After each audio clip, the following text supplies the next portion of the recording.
I was at Manchester a couple of weeks ago, and I went to a deprived part of the city, not too dissimilar from Hartlepool in many respects, in terms of the number of unemployed is far too high, the number of young people not in education, employment or training is far too high. And I went to an academy there, and I spoke to Year 7s and Year 10s. And I spoke to Year 7s, and I mentioned that thanks to our historic commitment to raise the participation age, they would be the first group of people to be involved in educational training up until the age of 18. They were absolutely delighted at that. But I was talking to them over a cup of coffee, and I said to them, both Year 7s and Year 10s, and I said to them, how many of you fancy going to university? Now, I had an idea of what I thought would happen in my head, and I was really pleasantly surprised. Every single young person put their hand up, both Year 7 and Year 10. Now, ladies and gentlemen, is that something that we would have seen 25 years ago? 10 years ago, even? I don't think that would have been the case. I don't think we would have had a similar show of hands in Manchester, even in the late 1990s. Now, there's no cause for complacency, of course not. We need to keep up momentum. We need to keep up the pace of change. And that's why we've got a number of crucial next steps. To continue working hard to accelerate participation until every young person in the country is engaged in education, training or employment.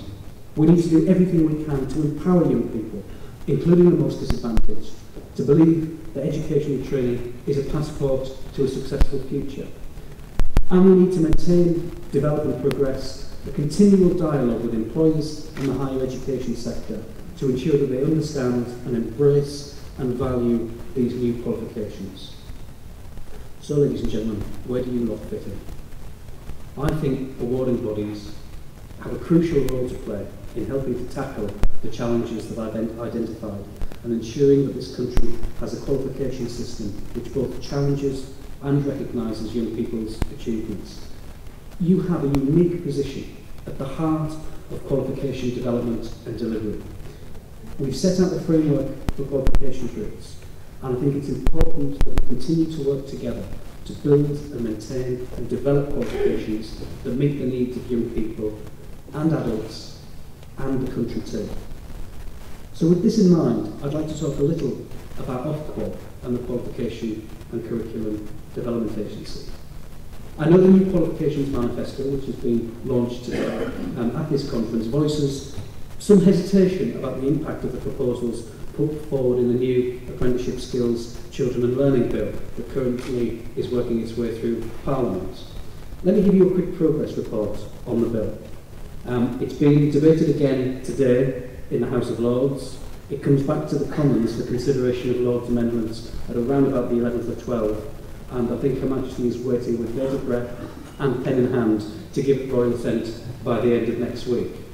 I'd like to reassure you, and I'd like to get rid of any apprehension you may have about the impact of the changes from the legislation.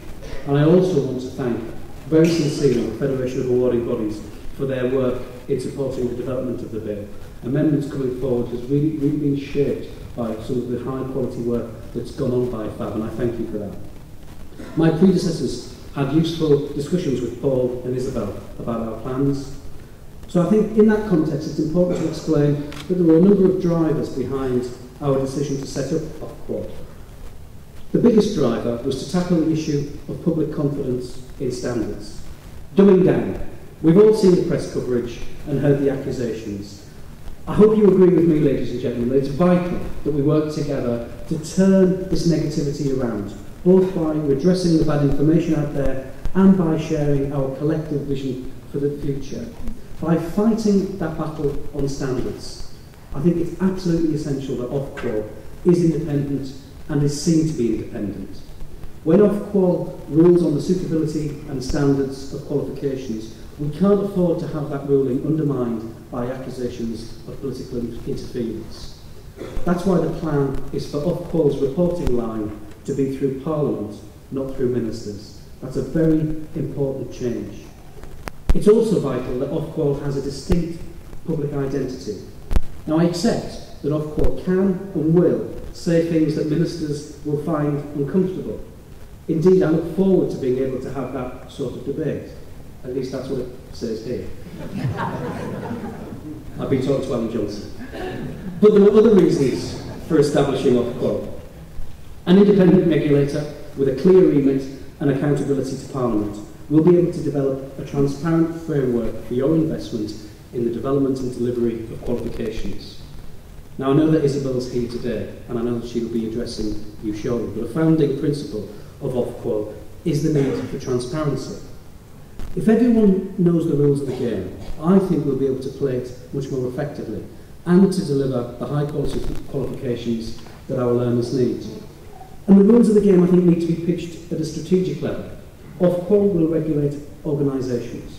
It will not accredit every single qualification like QCA does, though it can choose to do so where that is appropriate. This, I think, will allow Ofqual to focus on ensuring awarding bodies have structures in place, allowing them to focus on devising good quality, high standards in qualifications. Ofqual will have the power to recognise colleges and employers as awarding bodies, building on the employer recognition pilot scheme. Now, I'd like to reassure people in this room about this, where they think that maybe this might threaten the status of awarding bodies. My feeling coming into this is that, on the contrary, that won't happen. A diverse qualifications market will benefit everyone, especially the learner. Another of Ofqual's founding principles is efficiency. It has a duty to remove unnecessary bureaucracy that could impact on the day-to-day work of you and your teams. And this is not a new power. The key aspect of efficiency is value for money. Ofqual will retain QCA's power to cap fees through additional safeguards. And I know that FAB has expressed concern about fee capping power. But if I can, let me reassure you that Ofqual will only be able to cap fees representing poor value for money from the public purse. We all know that all public sector organisations are facing the same challenge, to drive down costs and to deliver value. I'm also aware of a concern about the new bill tasking Ofqual with ensuring that the number of qualifications is not excessive.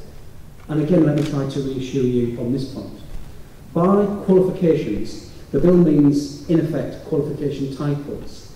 We want plenty of awarding bodies offering, say, level 3 engineering, but we want those qualifications to have clear, consistent titles which everyone can understand and appreciate.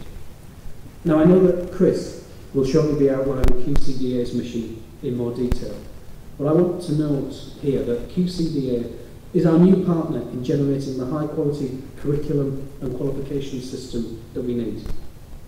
I'm sure I'll echo Chris. Can you echo Chris before Chris talks? I'm not entirely certain you can. But I'm sure that I do echo Chris in my wish that QCDA is from day one a respected professional body providing ministers with quality advice about making our policies as effective and as relevant to the citizen as possible, and then to help us deliver those policies. Now, looking at the agenda today, ladies and gentlemen, it struck me that many of these pressing challenges are going to be discussed at your conference as you look together at the Federation's new manifesto, debate issues like vocational qualifications, the future of planning and funding, and ways for awarding bodies to work together in the wake of the bill. All that really remains for me to do is to say that I think it's crucial that we work together to build a qualification system that's trusted by the public, universities and employers, and that has at its heart, which is at the heart of all these reforms, the learner. We owe it to the learner, to him or to her, to work together to make sure that these changes lead to exciting, challenging, high-quality qualifications that are flexible, easy, and easy to navigate and clear. Not easy. I don't want to get that far. And provide progression towards a brighter future.